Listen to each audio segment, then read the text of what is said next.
자, 오늘 주신 말씀을 제가 읽겠습니다. 구약성경 룻기입니다. 구약성경 룻기 4장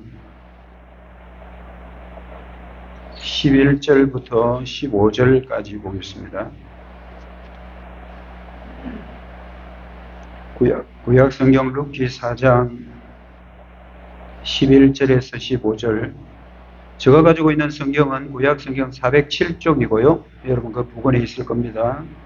룻기 4장 11절에서 15절까지를 제가 봉독하겠습니다. 하나님 말씀 들으십시오.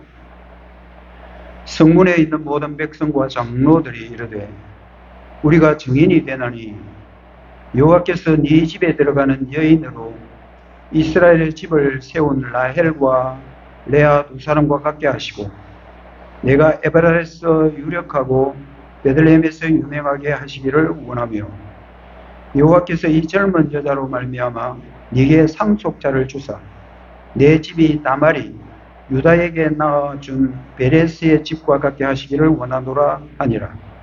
이에 보아스가 룻을 맞이하여 아내로 삼고 그에게 들어갔더니 여호와께서 그에게 임신하게 하심으로 그가 아들을 낳은지라. 여인들이 나오미에게 이르되 찬송할지로다. 여호와께서 오늘 내게 기어 물을 자가 없게 하지 아니하셨도다. 이 아이의 이름이 이스라엘 중에 유명하게 되기를 원하노라. 이는 내 생명의 회복자이며 내 노년의 목량자라.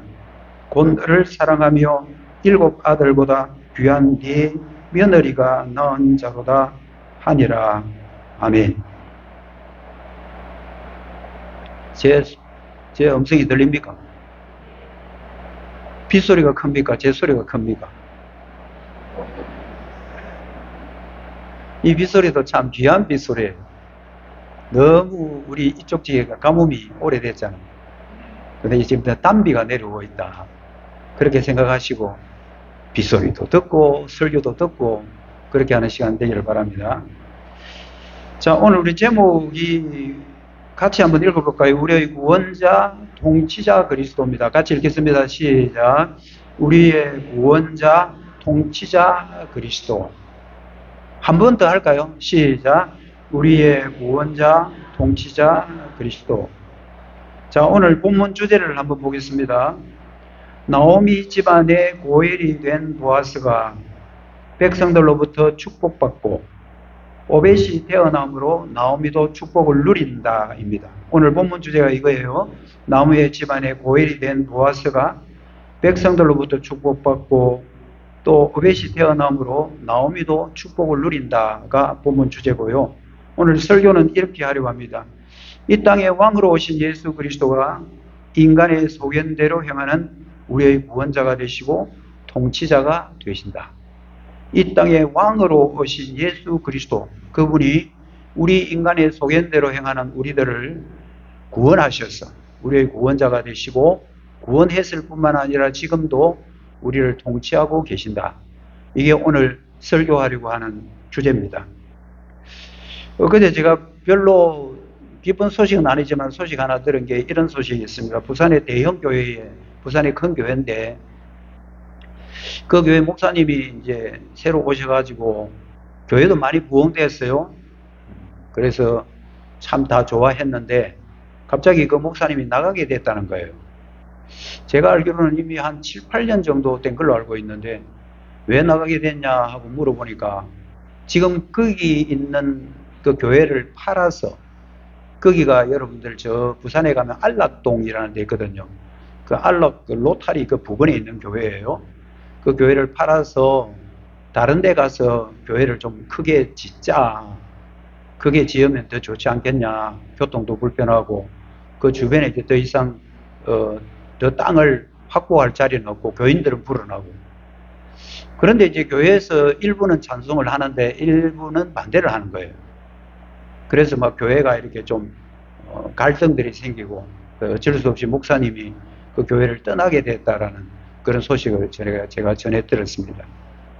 여러분 참 교회가 부흥하는 것은 참 좋지만 또 한편 그 무리하게 교회를 더 정축을 하거나 또 뭐 센터를 많이 지어서 사람들을 자꾸 모으기보다는 제 생각에는 차라리 그 교회를 좀 나누어 가지고 좀 분리를 해 가지고 더 다른 교회로 또 다른 교회를 지어서 교회를 분리해서 개척하게 하면 어떨까, 그런 생각을 저는 개인적으로 했습니다. 너무 욕심이 많은 요즘 우리 한국 교회 교인들도 있고 목회자들도 있고요. 그렇게 해서 어떻게 하든지 자기 교회가 숫자가 늘어나야 되고 교인이 불어야 되고, 그것을 우리는 소위 말하는 부흥이라고 그렇게 이야기를 하는데요.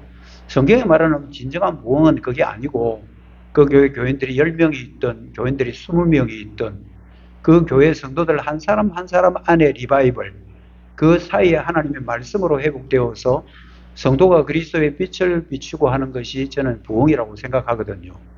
그런데 많은 일부 대형 교회들이 어떻게 하든지 자기 교회가 숫자가 많아야 되고 작은 교회에 있는 교인들도 뺏어가서 자기 교회 만들어야 되고, 저는 이게 대형 교회가 한국 교회에 끼친 폐해라고 생각합니다. 여기 이 동영상으로 나중에 나갈 건데 뭐 제가 뭐 손가락질을 당하든 욕을 듣든 알 수 없습니다. 왜냐하면 대형 교회는 하나님께서 왜 대형 교회로 만들어 놓았는가를 생각해야 돼요. 일단 대형 교회는 교회가 크니까 헌금도 많잖아요. 그러면 그 많은 헌금을 가지고 작은 교회, 시골 교회 이런 데 후원을 좀 많이 하라고 하나님께서 큰 교회로 만들어 주신 거고요. 그리고 무엇보다도 중요한 것은 대형 교회가 교회라는 질서를 유지하는 앞장서는 교회가 되어야 됩니다. 여러분, 교회라는 교회론에 보면 질서가 있거든요. 교회의 질서. 그거는 뭐 사천종강 장로교회 이 교회만의 질서가 아니라 지상에 있는 모든 보편적인 교회들, 지상에 있는 많은 교회들이 서로가 예수 그리스도 안에서 하나 된 교회들이잖아요. 이런 보편 교회들이 질서를 유지를 해야 되는데, 그 질서를 유지할 수 있는 교회가 어떤 교회냐면 대형 교회입니다. 근데 최근에 안타깝게도 대형 교회에서 문제가 생기면 노회나 총회에서 그냥 대충 넘어가 버려요. 사전에 물밑 작업을 하겠죠. 좀 입김 센 사람들 찾아가가지고 이런 문제가 불거지더라도 당신들은 좀 입 좀 다물고 우리 좀 도와주고 했겠죠. 어떻게 했든지 대형 교회는 큰 문제가 되지를 않는데, 작은 교회에서 작은 실수만 해도 그 교회를 불러놓고 왜 그랬냐, 왜 그랬냐, 거기다가 또 뭐 정권위원이 들어가고 무슨 뭐 회복위원들이 들어가고 결국은 그 문제가 아픔을 당할 수밖에 없죠. 여러분, 교회의 질서를 유지하고 교회의 질서의 본을 보여야 되는 것이 대형 교회입니다. 여러분, 작은 교회에서 요즘 이제 목사님이 성도들에게 권면을 하잖아요. 그것은 그렇게 하면 안 된다, 그렇게 해서는 안 됩니다 라고 말하면 그 성도들이 뭐라고 말하냐면, 아이고 목사님, 저기 어디 교회 그 큰 교회는, 큰 교회라 그래요? 그 큰 교회는 그렇게 하던데요. 큰 교회가 기준이 되는 거예요. 교회라는 것은 헌법도 있고 말씀도 있고 교리도 있고 다 있지 않습니까? 그게 모든 판단의 기준이어야 되는데 지금 대형 교회가 모든 판단의 기준이 되어버렸다. 저는 대형 교회가 참 잘하는 일도 많지만 그 교회가 작은 교회들을 돌아보고 하나님께서 왜 우리에게 숫자를 많이 붙여주었는가를 생각을 해야 됩니다. 소위 말해서 이런 거죠. 교회 안에도 어른이 있어야 되고요. 그리고 집 안에도 어른이 있어야 되고요. 그리고요, 교회에도 대형 교회라는 것이 하나의 대표자가 돼서 어른 역할을 해줘야 모든 것들이 안정되고 질서가 있습니다. 여러분, 집에도 어른이 있어야 되죠. 젊은 사람들이 요즘 MZ 세대들이라고 그러잖아요. 자기들의 생각대로 계속 하려고 하거든요. 그럼 부모님들이 그게 맞장구를 쳐줍니다. 그래, 너 하고 싶은 거 다 해. 그래, 너 하고 싶은 거 원하는 거 다 해. 그런데 아직까지 인격이 형성되지 않았고 죄악된 본성을 갖고 있는 아이들이 자기 하고 싶은 대로 하는 게 옳은 거일까요? 그렇지는 않다는 겁니다. 그래서 어른이 있어서 자기의 삶에 살아왔던, 지금까지 살아왔던 것들이 하나의 반영도 되고, 그리고 무엇보다도 하나님의 말씀이 반영이 돼야 되죠. 그렇게 해서 자녀들이 마음대로 하지 않도록 그 질서를 잡아가는 것은 그 모든 기관과 집단의 어른들입니다. 교회 안에 어른이 있어야 되고요. 교회에도 대형 교회라는 것이 하나의 어른 역할을 해줘가지고 오히려 자기들이 먼저 교회 질서를 지켜가야죠. 자기들은 모든 불법과 탈법을 행하면서도 쉬쉬하고 넘어가 버리고 작은 교회들이 잘못하면 담임 목사까지 쫓아내버리는 이게 도대체 지금 한국교회 모습이라면 저나 여러분이나 좀 안타까워하고 거기서 기도의 제목을 찾아야 된다고 생각합니다. 제가 왜 이야기를 하느냐면요. 대표가 그만큼 중요하다는 겁니다. 여러분, 대표가 별로 할 일은 없는 것 같아요. 그렇지만 모든 책임은 대표가 다 지는 겁니다. 그래서 모든 일들의 대표가 모범도 보여야 되고 질서를 유지해 가야 되고, 대표가 없기 때문에 굉장히 혼란스러운 시대가 있었는데요. 그 시대가 바로 사사시대예요. 여러분, 오늘 본문이 우리 사사기잖아요. 사사시대 한번 볼까요? 1장 1절 상반절에 보면 사사들이 치리하던 때 이렇게. 그래서 여러분 룻기서는요. 사사들이 치리하던 때예요. 사사들이 치리하는 때에 그 땅에 뭐가 들었다? 흉년이 들었다. 흉년이 들었다. 흉년은 하나님의 징계예요. 그 사사들이 치리할 때 하나님이 징계했다 이 말이죠. 그러면 사사시대는 어떤 시대인가를요. 여러분 사사기 마지막 절 한번 보십시오. 21장 25절에 보면 그때에 이스라엘의 왕이 없으므로, 여러분 왕 괄호 열고 여기 그냥 대표 또는 다른 말로 어르신 이런 거 집어넣어도 돼요. 그때 이스라엘의 왕이 없으므로 사람이 각기 자기 소견대로 자기 소견에 옳은 대로 행했다. 이게 여러분 사사시대의 특징이에요. 여러분 잘 알겠지만 사사기 시대가 끝나고 그 다음에 바로 룻기스가 나오는데요. 룻기도 역시 사사시대의 연장이에요. 그래서 1장 1절에 사사들이 치리하던 때에 그 땅에 흉년이 드니라. 이렇게 해서 룻기스가 시작이 됩니다. 여러분 대표가 없으면 혼란스러워요. 지도자가 없으니까. 그리고 제대로 된 지도자가 있어야 되고요. 어른이라도 모든 게 어른이 아니잖아요. 제대로 된 어른이 있어야 그 가정도 그리고 그 집단도 그 조직도 질서에 따라 움직이는데, 대표가 없고 왕이 없고 어른이 없으면 어떻게 된다는 거예요? 그냥 자기 하고 싶은 대로 한다. 자기를 통제해 줄 사람이 없다. 여러분은 그렇게 해도 감사해야 될 게, 비가 오지만 오늘 사천용광장로교회 예배 참여했잖아요. 여러분 지금은 여러분의 삶을 되돌아보고 한 주간 여러분의 삶을 한번 반추해보고, 아니 내가 인생 전체에 지금 현 시점에 내가 제대로 하고 있냐, 내가 내 마음대로 하고 있냐, 아니면 하나님의 뜻과 하나님의 계획에 맞추어가고 있냐를 생각해 볼 수 있는 기회가 주어졌으니 이건 여러분에게 은혜고 여러분들의 복입니다. 룻기 1장 1절 하반절에 보면 유다 베들레헴에 한 사람이 살았다는 거예요. 엘리멜렉이라는 사람이 살았는데 그의 아내도 있고 두 아들도 있고, 그런데 자기가 사는 베들레헴에 극한 흉년이 들어서 야 우리 여기 살다가 굶어 죽겠다. 우리 이 지역에 살아봐야 돈도 안 되고 안 되겠다. 삼천포 여기 살아봐야 옛날에는 뭐 고기도 많아서 참 먹고 살고 쥐고기가 많아가지고 지포로 뭐 엄청나게 돈을 많이 벌고 했는데 이제 안 되겠다. 삼천포 떠나야지. 돈 되는데 어디 있나? 가까이 여수가 있나? 여수 쪽으로 갈까? 하동으로 갈까? 그런 거하고 그냥 비슷한 거예요. 자기가 살던 베들레헴 땅에 먹고 살기 어려우니까 기근이 임했는데 이게 하나님의 징계구나. 하나님 앞에 내가 잘못한 게 있나 하면서 회개를 해야 되는데 오히려 그걸 피해서 다른 데로 이민을 갔다. 어디 이민을 갔단 말이에요? 모압 지방으로 갔다. 이스라엘 언약의 백성들이 사는 이스라엘 밖은 다 이방 지역이고요. 그것은 하나님의 언약 백성들이 살지 않는 곳이 모압 지방입니다. 간지 얼마 안 돼서 그 대표자가 되는 아버지가 죽어버린 거예요. 엘리멜렉 죽었고요. 그 다음에 그 부인 되는 나옴이라는 이 여인이 그 집에 어쩔 수 없는 가장이 된 거예요. 아버지 없으면 어머니가 가장 역할을 하잖아요. 아버지가 안 계시면 어머니가 그 가정의 어른이잖아요. 어머니 말씀 잘 들어야 되죠. 나오미가 이제 가장 역할을 합니다.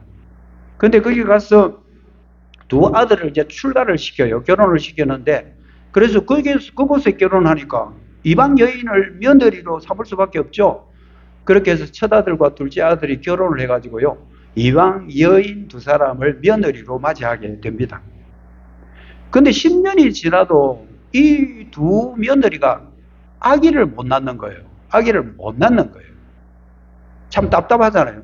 나오미가 자기 세대, 자기 집안을 이어갈 사람이 있어야 되는데 아기를 못 낳으니까 얼마나 답답했겠어요. 그래도 좀 기다렸죠. 아니 그런데 오히려 자기 아들 2명도 다 죽고 말아요. 그럼 들른 여자들만 3명이 남은 거죠. 그리고 있는 차 드디어 좋은 소식이 하나 들려오는데 베들레헴의 흉년이 끝났다는 겁니다. 자기 고향에 이제 흉년이 다 끝나고 이제 먹기 살기 됐다. 아, 그러면 고향으로 돌아가야지. 그래서 고향으로 돌아갈 계획을 나오미가 세웁니다. 근데 돌아가려고 하니까 이 며느리 2명이 걸리는 거예요. 데리고 가야 되나 말아야 되나. 데리고 가봐야 더 소망도 없고. 왜? 자기 집안에 태어날 자녀가 없으니까. 그 소망도 없고. 아, 차라리 자기들이 이 자기 친정에 가서 사는 게 낫겠다. 그렇게 생각하고 2 며느리를 불러다가 나는 이제 내 고향으로 돌아갈 거야. 너희들도 너희들의 고향으로 돌아가. 너희 친정으로 돌아가서 그곳에서 살고 할 수만 있다면 또 제가 해서 행복하게 살아라고 했는데 둘째 며느리는 오케이 하고 자기 친정으로 돌아가요. 근데 첫째 며느리 룻은 안 따라가요.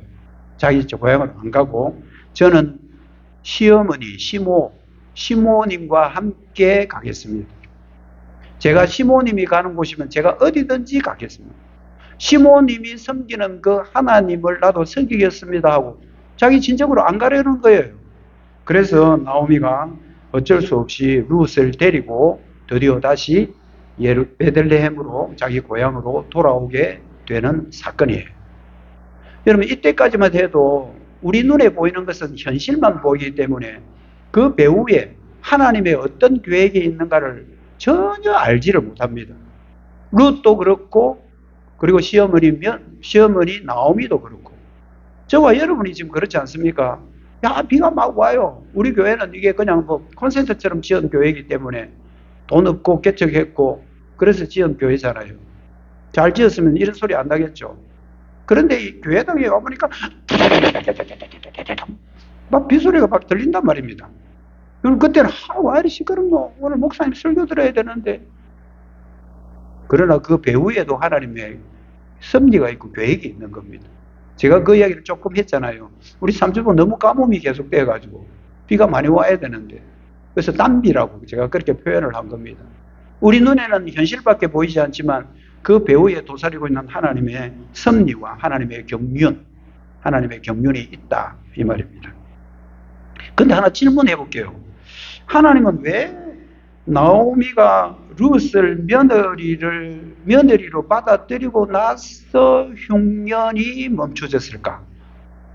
그전에는 전부 다 흉년이었는데 아들 2명 결혼하고 며느리 룻을 얻고 나서 물론 그 다른 여자 또 다른 며느리도 얻었지만 왜 그러고 나서 흉년이 이제 끝나고 회복됐을까? 그 질문 하나. 다른 질문 하나는 룻은 왜 자기 친정으로 돌아가지 않고 계속 자기 시어머니 나오미를 따라왔을까?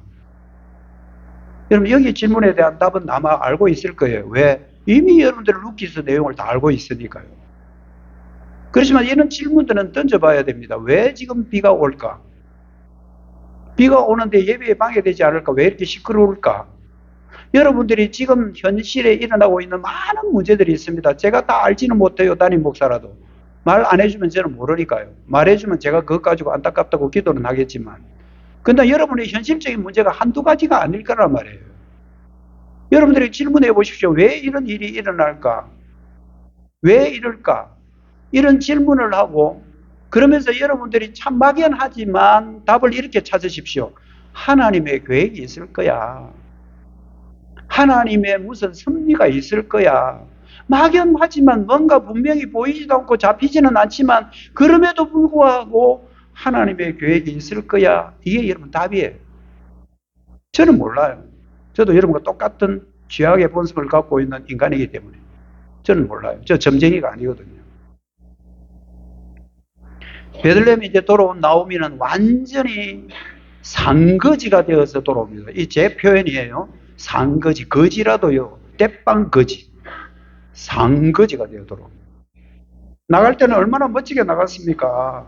자기 남편 딱 데리고 기둥 같은 아들 2명 딱 데리고 그래서 거기 이민 가가지고 진짜 멋들어지게 한번 살아보려고 자기 재산 지금 갖고 있잖아요. 괜찮잖아요.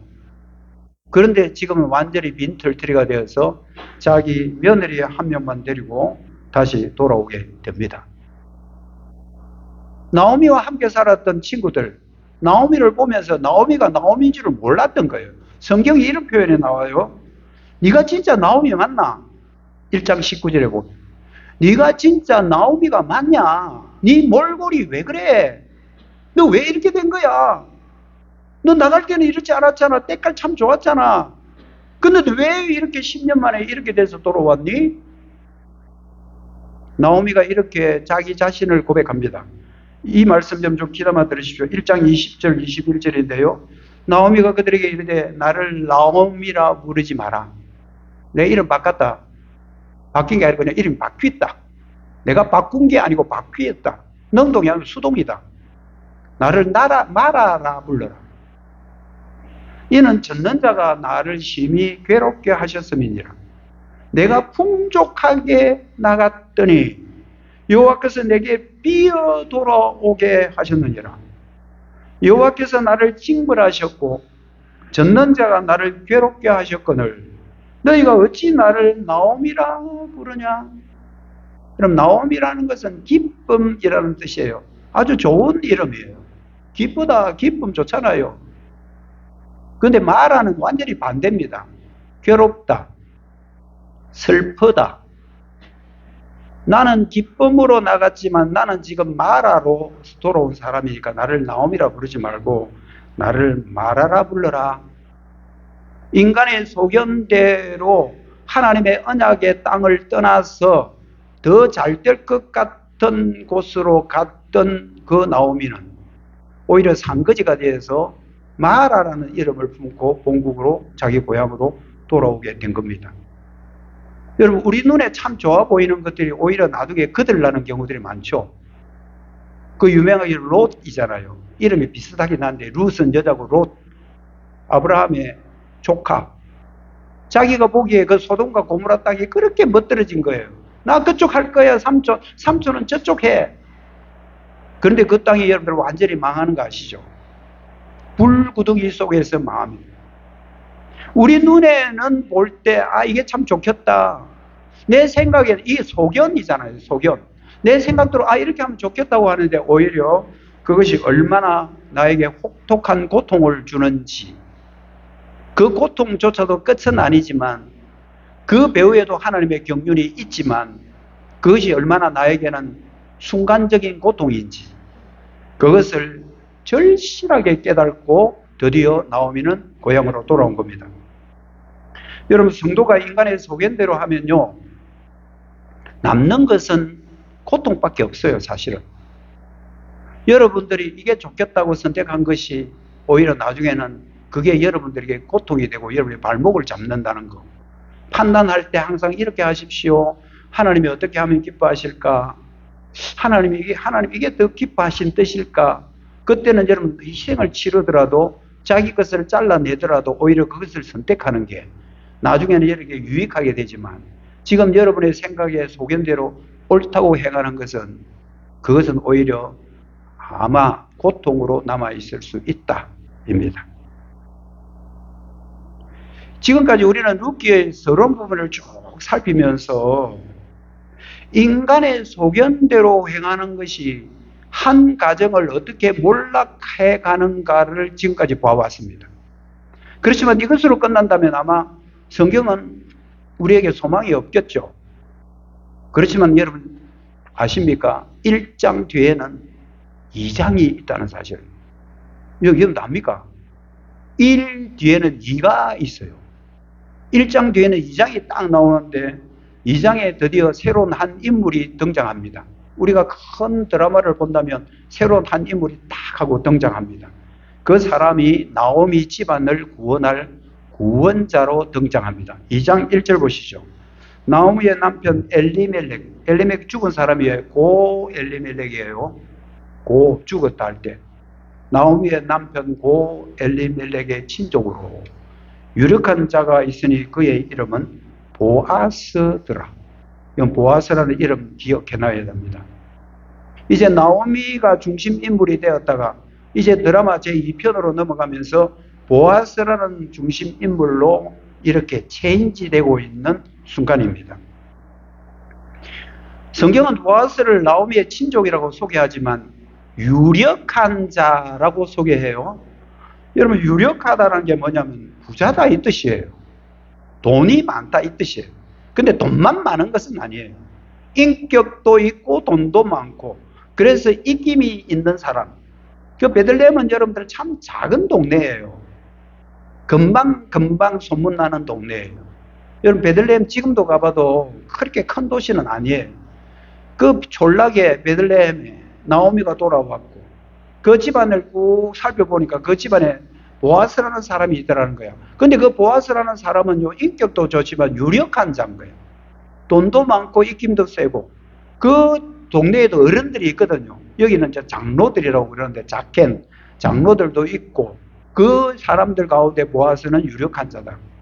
근데 성경에서 이렇게 소개하지만 진짜 더 중요한 보아스가 갖고 있는 게 뭐냐면요, 바로 기업 물을 자가 된다라는 말입니다. 이게 오늘 말씀의 핵심이에요.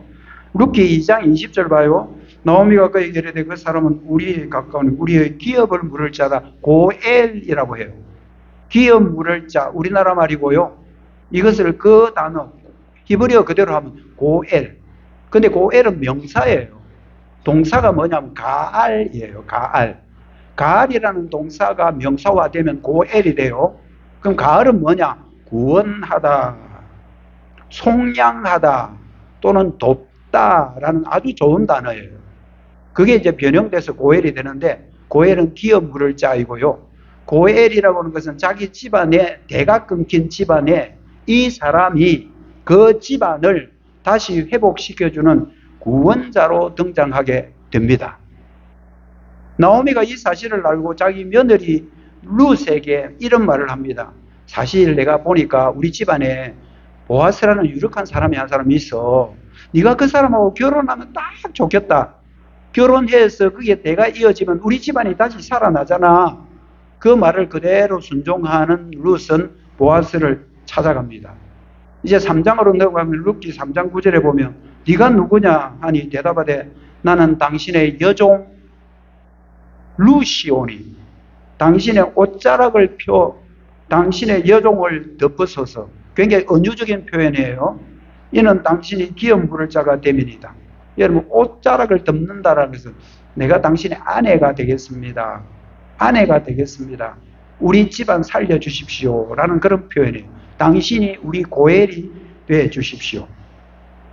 그렇게 해서 우여곡절 끝에 보아스가 나오미 집안을 이어가는 고엘로, 구원자로 이제 드디어 등장하게 됩니다.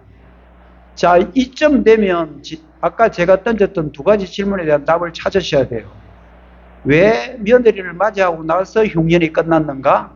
그리고 작은 며느리는 자기 친정으로 돌아갔는데 왜 큰 며느리 룻은 끝까지 나오미를 붙들고 따라왔던가? 거기에 대한 답은 바로 이겁니다. 하나님이 그렇게 하신 거예요. 하나님이 큰 그림 속에서 이 일을 이루신 것입니다. 그렇지만 그 집안에 고엘이 되려고 하면, 기업 물을 자가 되려면 두 가지 조건이 있어요. 그 두 가지 조건이 지금 이 보아스에게 주어지는데, 그게 뭐냐면요, 자기 돈을 주고, 자기 돈입니다. 대출 내가 하는 거 아니에요. 남들한테 빌리고 하는 거 아니고 자기가 갖고 있는 소유를 가지고 두 가지를 사야 돼요. 뭐냐면 나오미가 팔려고 내어놓은 땅, 굉장히 중요한 개념입니다. 언약 신학에서 땅을 사야 되고요. 또 하나는 뭘 사야 되느냐 하면 그 며느리 룻을 사드려야 돼요. 중요한 것은 사다라는 겁니다. buy. 뭐 주고? 자기 돈 주고 사야 돼요. 안 사도 돼요, 사실은. 안 사도 되지만 이 집안을 살리려면 자기 희생을 잘라내고 자기 재산을 가지고 그 두 개를 사야 된단 말이에요. 여러분, 그것은 어디에 나와 있습니까? 4장 9절에 나와 있습니다. 보아스가 장로들과 모든 백성이 이르되 내가 엘리멜렉 기럯과 말론에 있던 모든 것을 나오미의 손에서 산 이래 샀다라는 거 기억해 놓으시고요. 그리고 이제 그 며느리 룻을 사야 됩니다. 4장 10절이에요. 또 말론의 아내 모함 여인 룻을 사서 다른 거 여러분들 그냥 기억 안 해도 돼요. 샀다라는 거 기억해내야 됩니다. 뭐로? 자기 돈으로. 원래 여러분들 다른 기업 물을 자가 퍼스트 첫 번째가 있었죠. 조건 갖추고 있는 사람이. 근데 그 사람은 안 해요. 왜? 자기 재산 아까웠어. 자기 재산 아까워서 자기 생돈 가지고 그 땅 사주고 그 며느리를 자기 아내로 맞이하는 거 싫은 거야. 왜? 돈이 아까웠어. 나 그거 못 하겠다는 거야. 그래서 그 다음 주자가 누구였냐면 보아스였거든요. 보아스는 하겠다는 거예요. 기꺼이. 내 재산 손해봐도 괜찮아. 내가 그 두 개 다 살게. 땅도 사고 그 여인도 내가 살게. 이렇게 돼야 여러분들 고엘이 되는 거예요. 구원자는요, 반드시 자기 희생을 치루어야 구원자가 된다는 거 머릿속에 여러분들 딱 지금 기억해놔야 됩니다. 자기를 깎아내고 자기를 죽이고 자기를 희생시켜야 드디어 구원자의 조건이 된다라는 거. 보아스는 그것을 철저하게 자기 재산을 털어서 그렇게 했습니다. 그리고 나니까 드디어 이제 이 집안에 경사가 난 거예요. 이제 축복이 쏟아지기 시작합니다. 장로들과 그 지역의 유지들이 보아스를 축복합니다. 근데 참 축복 잘 보십시오. 여러분 여자들이 3명이나 등장하는데요. 보아스가 축복하는 사람들 여자가 3명이 등장하는데 첫 번째는 11절 중반절에 보면 여호와께서 네 집에 들어간 여인으로 그 여인이 이스라엘 집에 라헬이나 레아 같은 사람이 되었으면 좋겠다라고 해요. 그래서 첫 번째 등장하는 두 사람 이름이 누구라고요? 라헬과 레아예요. 라헬과 레아가 누군지 아시죠?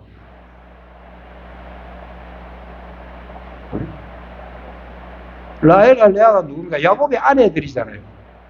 그 야곱의 아내들이 12명의 아들을 낳아주는 그 두 여인을 소환을 해서 보아스에게 니하고 결혼한 그 나옴이라는 여자가 구약시대에 라헬이나 레아처럼 자식들 많이 낳아주기를 축복해 라고 해요. 그게 뭐냐? 자식들 많은 거 그게 뭐냐면 이건 하나님의 나라의 확장이에요.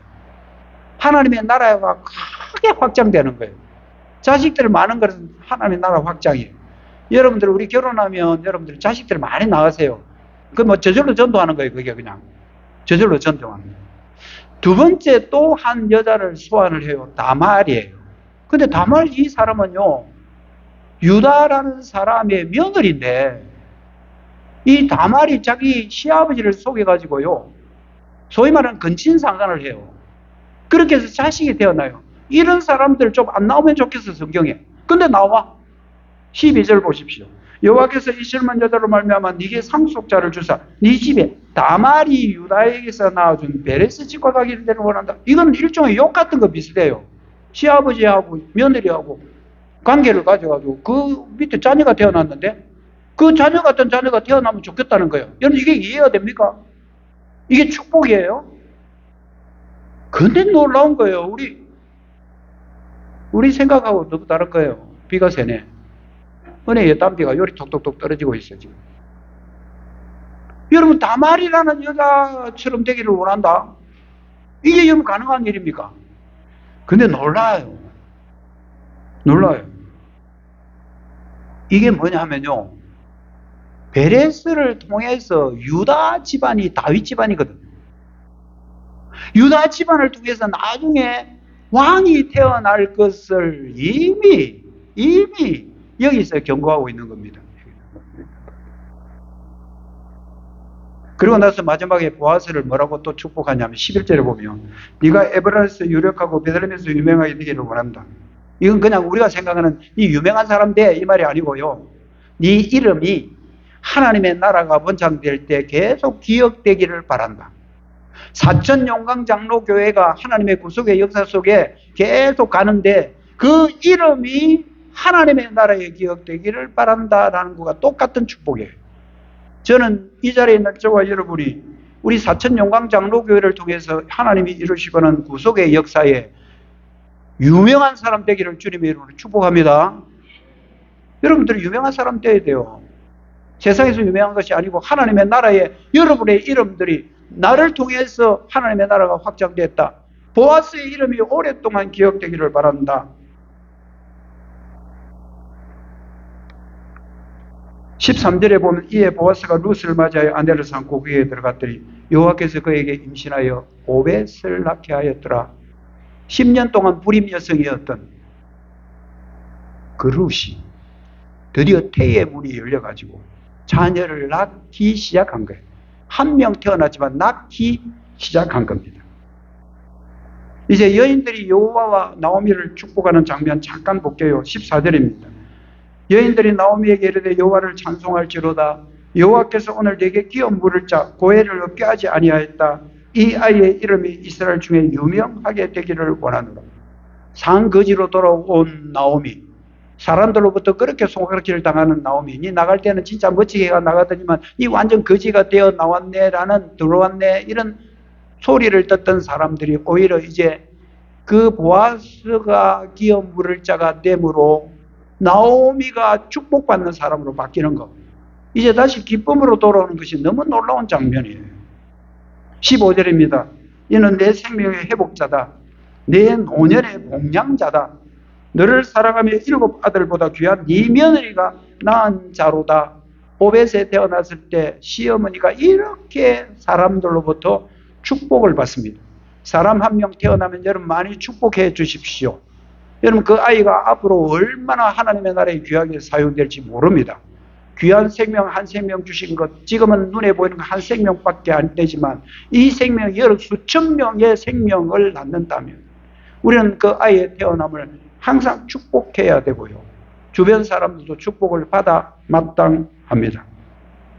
인간의 소견대로 언약의 땅을 떠난 나오미는 상거지로 돌아왔지만 그 배후에는 하나님의 위대한 섭리가 있어서 오히려 그 집안을 회복시키시는 하나님의 은혜가 여기에 있습니다.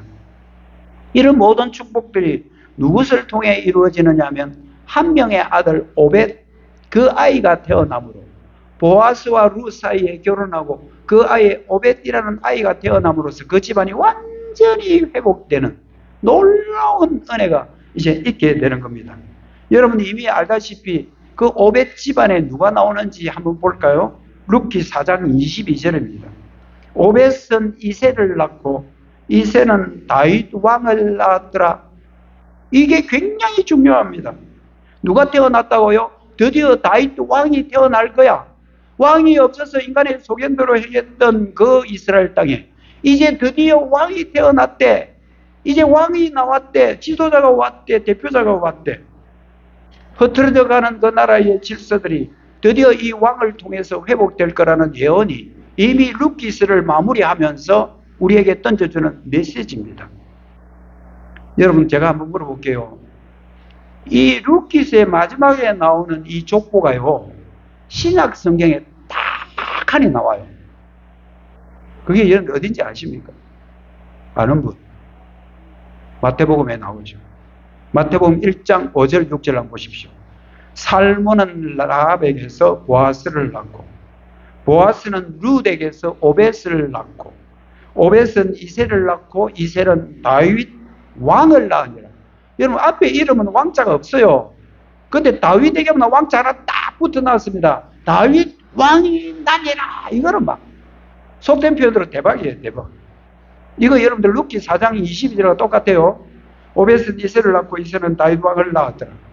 이걸 우리는 뭐라 그래요? 족보라 그래요. 족보. 사실 저와 여러분이 사는 이 집안 족보는 크게 의미가 없어요. 그러나 성경 족보는 여러분들 꼭 기억해 놔야 됩니다. 왜? 이름 외우라는 게 아니고 하나님께서는 그 족보를 통해서 구약과 신약을 이어가는 연결고리를 족보가 합니다. 족보가. 여러분 성경의 족보는 그렇게 중요해요. 구약 룻기스의 족보와 신약의 족보가 같이 딱 어우러져 가지고 하나가 딱 되는 게 뭡니까? 족보입니다. 족보. 저도 우리 집안에 뭐 22대 손인가 그런데 막 족보 모르겠어요. 그러나 성경의 족보가 어떻게 되는가는 여러분들 아셔야 됩니다. 하나님께서는 이런 족보를 통해서 구약과 신약을 이어가시고 그것이 결국은 우리에게까지 온다는 것은 너무 놀라운 일이지 않습니까? 여러분 보아스가 나오미 집안의 고엘이 되기 위해서 자기 재산을 팔아서 희생을 해서 고엘이 되잖아요. 여러분 이 족보가 결국 누구와 연결됩니까? 예수 그리스도입니다. 여러분 1장 1절 보십시오. 아브라함과 다윗의 자손 예수 그리스도의 족보라. 예수님의 족보 이야기하면서 저 루키스를 이야기를 신약으로 끌고 와서 누구에게 연결합니까? 예수님에게 연결하고, 연결한 이 이야기를 지금 저와 여러분이 2026년이죠. 지금 듣고 있는 거잖아요. 여러분 예수 그리스도가 하나님의 나라를 이어갈 자로 이 땅에 오셨는데, 여러분이 알다시피 예수님은 하나님의 아들로 이 땅에 왔잖아요. 하나님이 낳은 자로 이 땅에 보낸 거잖아요. 하나님의 아들이신 예수님이 이 땅에 오셔가지고요, 예수님이 우리 구원하려고, 저와 여러분 죄에서 구원하려고 자기 몸을 내놓았다니까요. 보아스는 뭘 내놨습니까? 자기 재산 내놔고 땅 사고 며느리를 샀습니다. 그러나 예수님은 자기 몸을 내놨다니까요. 자기의 인격 전체를 우리를 위해서 그냥 다 버렸다는 말이에요. 우리 구원하려고. 여러분 사도행전 5장 로마서 3장 24절 보십시오. 그리스도 예수 안에 있는 속량 이 단어가요, 돈 주고 산다 이 뜻이에요. 값을 주고 삼으로 말미암아 하나님의 은혜로 값없이 의롭다 하심을 받았느니라. 저와 여러분이 참 신기합니다. 지금 땀이 아니고 비가 다다닥 떨어져서 제 머리 위에 이렇게 이걸로 와, 이건 완전한 은혜예요. 제 머리 위에 땀비가 떨어져. 여러분들 머리 위에 지금 비 안 떨어지잖아요. 와, 저는 너무 행복합니다. 비가 여기 지금 떨어져요. 이럴 일이 없었는데 세기는 여기 한번 세고 저기 세고 해요. 여러분 왕이 없으므로 인간의 소견대로 행했던 그 집안 사람들이나, 우리의 참 구원자가 없어서 우리 인간대로 행하다 살다가 그냥 망하는 게 우리 인간이에요. 사실은 저와 여러분은 왜 죄로 태어나기 때문에 우리 소견대로 살다가 그냥 죽는 거야. 그러면 그냥 지옥이에요. 끝이에요 그게. 그런데도 감사하게도 하나님의 아들이신 예수님이 이 땅에 오셔가지고 죄로 말미암아 멸망할 저와 여러분을 위해서 당신의 몸을 그냥 희생시켰다니까요.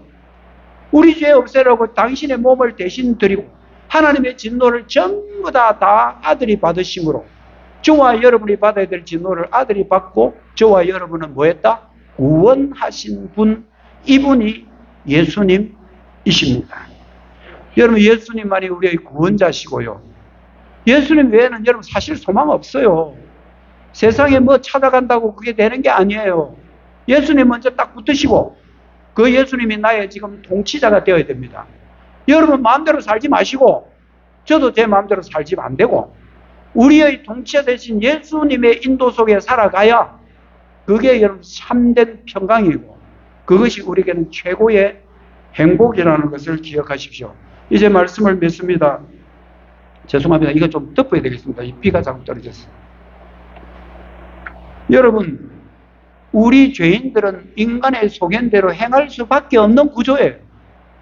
다행히 저와 여러분은 교회를 만나고 하나님을 만나고 예수님을 만나서 지금 이렇게 살고 있는 거지. 죄송하지만 아직까지 예수님을 만나지 못하고 사는 사람들은 그냥 자기 생각대로 사는 거예요. 뭐가 없어서? 왕이 없으므로 사사시대처럼. 저와 여러분은 이제 우리의 주인 되신 예수님을 만났습니다. 이제 저와 여러분은 예수님의 통치 속에 살아가야 되지 여러분의 소견대로 살면 안 됩니다. 저와 여러분은 이제부터 예수 그리스도의 통치 속에 살고 나를 구원하시고 나의 통치 되신 예수님을 더 경배하고 더 높이고 더 찬양하고 감사하면서 사는 저도 되고 여러분들 되시기를 주님의 이름으로 축복합니다. 기도하겠습니다.